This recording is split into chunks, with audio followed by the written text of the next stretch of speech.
ಬಡ್ತಾ ಮಾಡೋಕ್ಕೆ ರೆಸಿಪಿ: ಹಸಿರು ಮೆಣಸಿನ್ಕಾಯಿ, ಬೆಳ್ಳುಳ್ಳಿ, ಬದನೆಕಾಯಿ, ಉಪ್ಪು, 2 ಟೊಮೊಟೊ, ಈರುಳ್ಳಿ, ಸಾಸಿವೆ, ಕರಿಬೇವಿನ ಸೊಪ್ಪು. ಇವಾಗ ಬಡ್ತಕ್ಕೆ ಇದಕ್ಕೆ ಎಣ್ಣೆ ಸಿಟ್ಕೊಂಡಿದ್ದೀನಿ ಒಂದು ಸ್ವಲ್ಪ. ಈಗ ಸ್ಟವ್ ಮೇಲೆ ಇಡ್ತೀನಿ. ಬದನೆಕಾಯಿ ಈ ಥರ ಸುಟ್ಕೊತೀನಿ.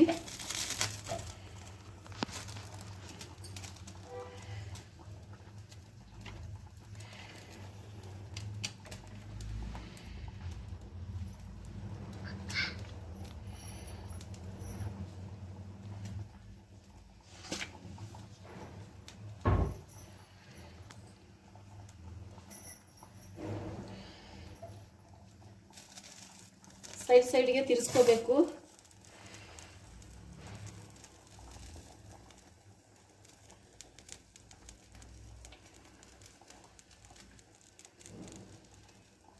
ಎಣ್ಣೆ ಹಾಕಿ ಸೀಟಿದ್ರೆ ಸಿಪ್ಪೆ ನೀಟಾಗಿ ಬರುತ್ತೆ. ಅದು ಸುಟ್ಟ ಮೇಲೆ ನೀಟಾಗಿ ಬರುತ್ತೆ. ಅದಕ್ಕೆ ಎಣ್ಣೆ ಹಾಕ್ಬೇಕು. ಒಂಚೂರು ಸಾರಿಗೆ ಎಣ್ಣೆ ಯಾವುದು ಉಪಯೋಗಿಸ್ತೀವೋ ಅದು ಹಾಕ್ಬೇಕು. ಒಂಚೂರು ಸಾವಿರ ಬಿಟ್ಟು ಆ ಕಡೆ ಈ ಕಡೆ ತೂತ ಮಾಡಿ ಒಂಚೂರು ಹೋಲ್ ಮಾಡಿ ಇಟ್ಟಿದ್ರೆ ಕ್ಲೀನಾಗೆ ಹುಳ ಇರುತ್ತಾ ಇರಲ್ವ ಅಂತ ಚೆಕ್ ಮಾಡ್ಬೋದು.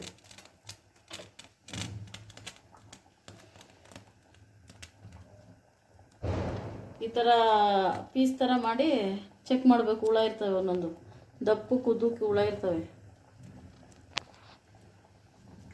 ನಾನು ಅದಕ್ಕೆ ಚೆಕ್ ಮಾಡಿದ್ದೀನಿ. ಹುಳ ಇಲ್ಲ, ಇದು ನೀಟಾಗಿದೆ.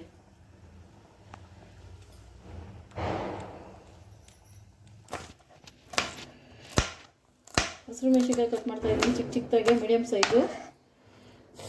ಒಂದು ಈರುಳ್ಳಿ ತೊಗೊಂಡಿದ್ದೀನಿ. ಈರುಳ್ಳಿ ಬೇಕು ಅಂದರೆ ಜಾಸ್ತಿ ಹಾಕೋಬೋದು, ನಿಮ್ಮ ಇಷ್ಟ. ನಾನು ಒಂದೇ ಹಾಕ್ತಾಯಿದ್ದೀನಿ, ಮೀಡಿಯಮ್ ಸೈಜದು. ತುಂಬ ದಪ್ಪನೂ ಇಲ್ಲ, ತುಂಬ ಸಣ್ಣನೂ ಇಲ್ಲ. ಈರುಳ್ಳಿ ಬೇಕು ಅಂದರೆ ಇನ್ನೊಂದು ಸ್ವಲ್ಪ ದಪ್ಪದು ಹಾಕೋಬೋದು, ಇಲ್ಲ ಇನ್ನೊಂದು ಹಾಕೊಂಡ್ರೂ ನಡೀತೈತೆ, ಚೆನ್ನಾಗಿರುತ್ತೆ. ಚಪಾತಿಗೆ, ಅಕ್ಕಿ ರೊಟ್ಟಿ, ರಾಗಿ ರೊಟ್ಟಿ, ದಾಲ್ ಜೊತೆ, ರೈಸ್ ಜೊತೆನೂ ಚೆನ್ನಾಗಿರ್ತೈತೆ. ಹಸಿದು ಮಾಡ್ಬೋದು, ಫ್ರೈ ಮಾಡಿಕೊಂಡು ಬೇಕಾದರೂ ಮಾಡ್ಬೋದು. ನಾನು ಫ್ರೈ ಮಾಡ್ಕೊಂಡು ಮಾಡ್ತಾಯಿದ್ದೀನಿ, ಹಸಿದು ಬೇಡ ಅಂತ. ಹಸಿ ಈರುಳ್ಳಿ ಮಿಕ್ಸ್ ಮಾಡ್ಕೊಬೋದು ಹಂಗೇನೆ ಎಲ್ಲ ಕಟ್ ಮಾಡಿ. ನನಗೆ ಆ ಥರ ಟೇಸ್ಟ್ ಚೆನ್ನಾಗಿರ್ತದೆ. ಅದನ್ನು ನಾನು ಇವತ್ತು ಫ್ರೈ ಮಾಡಿ ಮಾಡ್ತೀನಿ. ಇದನ್ನು ಈರುಳ್ಳಿ ಎಲ್ಲ ಫ್ರೈ ಮಾಡಿ, ಬೆಳ್ಳುಳ್ಳಿ, ಈರುಳ್ಳಿ, ಟೊಮೊಟೊ ಎಲ್ಲ ಫ್ರೈ ಮಾಡಿ ಮಾಡ್ತೀನಿ. ಬದನೆಕಾಯಿ ಸುಟ್ಕೊಳ್ತಾ ಇದ್ದೀನಲ್ಲ, ಎಲ್ಲ ಚಿಕ್ಕದಾಗಿ ಕಟ್ ಮಾಡಬೇಕು. ಬೆಳ್ಳುಳ್ಳಿ ಕಮ್ಮಿ ಹಾಕಿದ್ರು ನಡೀತೈತೆ, ಈರುಳ್ಳಿ ಮಾತ್ರ ಸ್ವಲ್ಪ ಜಾಸ್ತಿನೇ ಹಾಕ್ಕೊಂಡ್ರೆ ಚೆನ್ನಾಗಿರುತ್ತೆ. ಬದನೆಕಾಯಿ ಎಷ್ಟಪ್ಪ ಇರ್ತದೆ ನೋಡಿ, ಅದಕ್ಕೆ ತಕ್ಕನಾಗಿ ತೊಗೊಳ್ಳಿ. ಮೀಡಿಯಮ್ ಸೈಜ್ ಬದನೆಕಾಯಿ ಇರೋದು, ಅದಕ್ಕೆ ಸಾಕು ಇಷ್ಟು. ಚಪಾತಿ ಇದು ತಿಂತಿದ್ರೆ ಇನ್ನೂ 2 ಚಪಾತಿ ತಿನ್ನೋಣ ಅನಿಸುತ್ತೆ, ಚೆನ್ನಾಗಿರುತ್ತೆ ಟೇಸ್ಟಾಗಿ. ಒಂದು ಈರುಳ್ಳಿ, ಒಂದು 4-5 ಬೆಳ್ಳುಳ್ಳಿ ಇಲ್ಕು.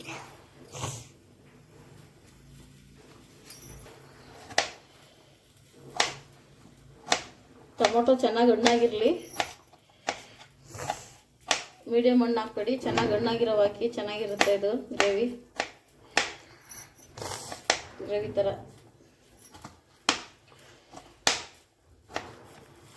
ಬಡ್ತ ಬದನೆಕಾಯಿ ಗೊಜ್ಜು ಅನ್ಬೋದು, ಬಡ್ತ ಅಂತಾರೆ.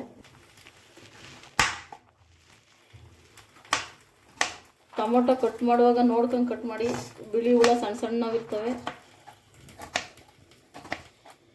ಸಾರಿಗೆ ಹಾಕುವಾಗ 2 ಪೀಸ್ ಮಾಡಿ ಹಾಕಬೇಕು, ಹುಳ ಇರ್ತವೆ ನೋಡಿ.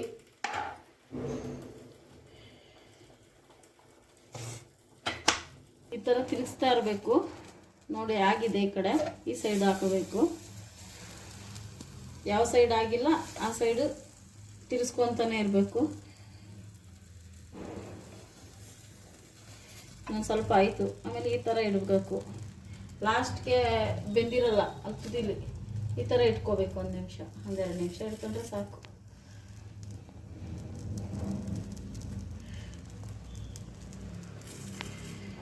ಬದನೆಕಾಯಿ ಇದು ಮಾಡೋದೇ ಒಂದು ಸ್ಟ್ಯಾಂಡ್ ಬರುತ್ತೆ, ಬೇಕಂದ್ರೆ ಅದರಲ್ಲಿ ಇಟ್ಕೋಬೋದು.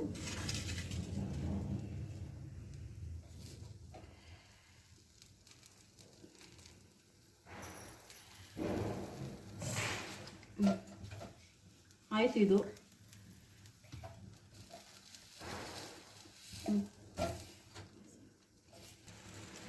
ನೋಡಿ ಇದು ಆಗಿದೆ. ಇವಾಗ ಬದನೆಕಾಯಿ ಎಲ್ಲ ಚೆನ್ನಾಗಿ ಸುಟ್ಟಿದೆ, ಎಲ್ಲ ಸೈಡು ಸುಟ್ಟಿದೆ. ಇವಾಗ ಈ ಪ್ಲೇಟ್ಗೆ ಹಾಕೊತೀನಿ. ಬಿಸಿ ಬಿಸಿ ಇದೆ. ಈ ಥರ ಸಿಪ್ಪೆ ಬರುತ್ತೆ, ತಗೋಬೇಕು. ಈ ಥರ ಸಿಪ್ಪೆನ ಹಿಂಗೆ ತಕ್ಕೋಬೇಕು. ಬೇಕಂದ್ರೆ ನೀರು ಇವಾಗಲೇ ಹಾಕ್ಬೋದು, ಹಾಕಿದ್ರೆ ಆಮೇಲೆ ಆ ಬದನೆಕಾಯಿಗೆ ಗೊಜ್ಜಿಗೆ ಹಾಕ್ಬಾರ್ದು.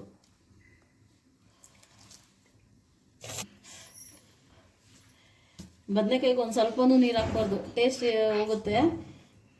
ಹಂಗೆ ಫ್ರೈ ಮಾಡಬೇಕು ಅದನ್ನು.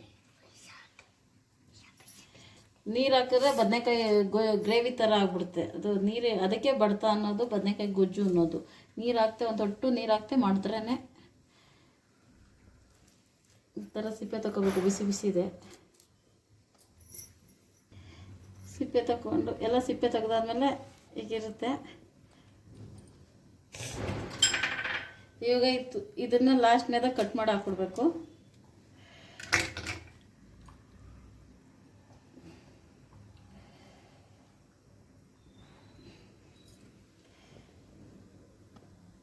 ಬಡ್ತಾ ಬೆಂದಿದೆ ಚೆನ್ನಾಗಿ.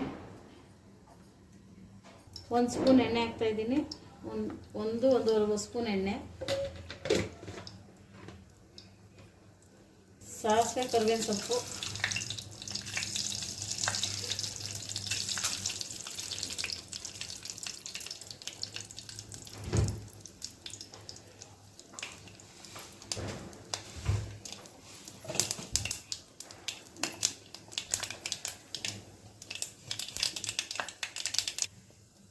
ಬೆಳ್ಳುಳ್ಳಿ,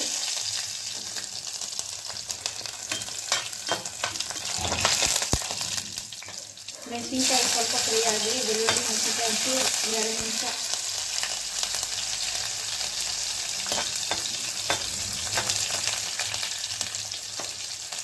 ಇವಾಗ ಈರುಳ್ಳಿ ಹಾಕ್ತಾ ಇದ್ದೀನಿ. ಇದೇನು ಬ್ರೌನ್ ಕಲರ್ ಬರೋ ಅವಶ್ಯಕತೆ ಇಲ್ಲ. ಈರುಳ್ಳಿ ಸ್ವಲ್ಪ ಹಸಿ ವಾಸನೆ ಹೋದರೆ ಸಾಕು.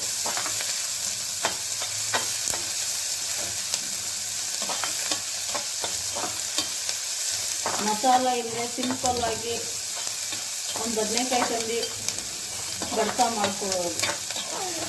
ಬದನೆಕಾಯಿ ಗೊಜ್ಜು ಅನ್ಬೋದು, ಬಡ್ತಾ ಅಂತಾರೆ, ಜಾಸ್ತಿ ಬಡ್ತಾ ಅಂತಾರೆ ಇಲ್ಲಿ. ಅದಕ್ಕೆ ಸಾಕು.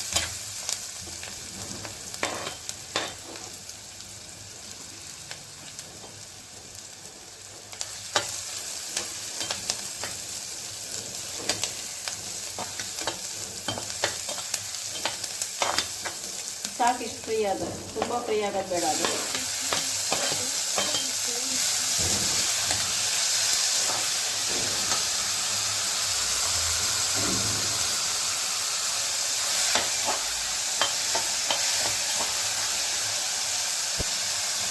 ರುಚಿಗೆ ತಕ್ಕಷ್ಟು ಉಪ್ಪು.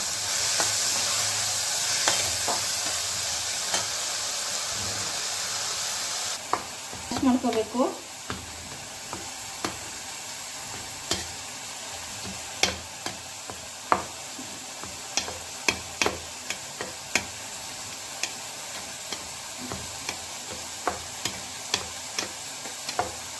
ಚಿಕ್ಕ ಬದನೆಕಾಯಿ ಇದು, ಅದಕ್ಕೆ ಒಂದೇ ಈರುಳ್ಳಿ ಸಾಕು.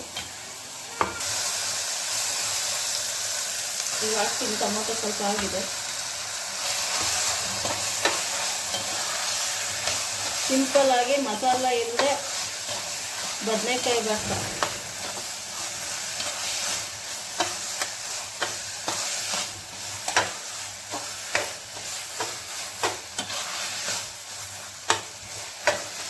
ಬದನೆಕಾಯಿ ಭರ್ತಾ ರೆಡಿ.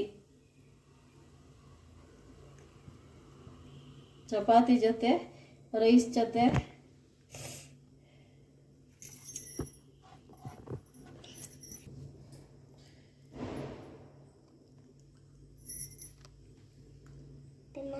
like and subscribe.